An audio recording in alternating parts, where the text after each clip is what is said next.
از این بوشویدی دریاچه و طرف که جراسیان ناحیه بو.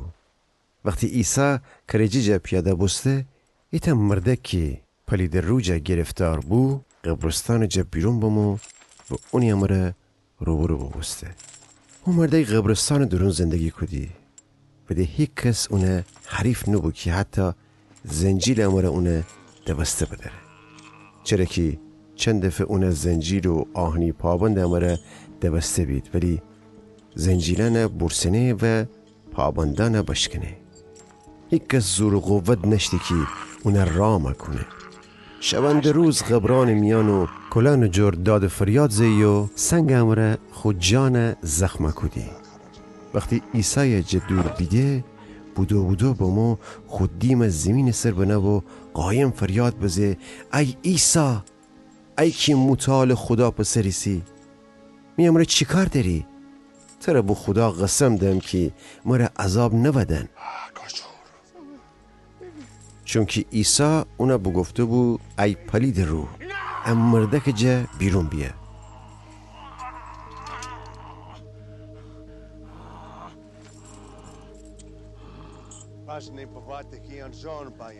از این عیسی اونو جا بورسه تی نام چیسه؟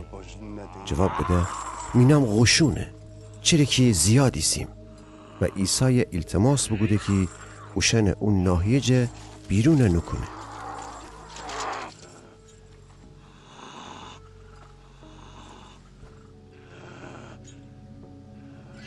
او دورور کلان سر ایت پیلگل خوک چرستن بید.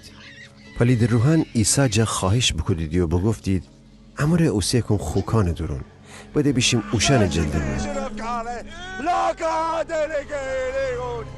عیسی اوشن وحشته. پس اون مرده که جا بیرون بمویدی و اوشویدی خوکان درون. گل خوکان که نزدیک 2000 تا بید او تند سراجری جا و جون ببردیدی دریاچه درون و آب میان دمردید.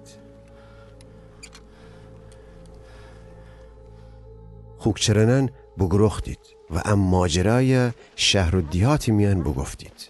جوری که مردم با موید بیرون که اون چیه که اتفاق دکفتو بو بیدینید. اوشن با موید عیسی ورجه و وقتی او دیو بزی مرده که بیدیدی بترسیدی.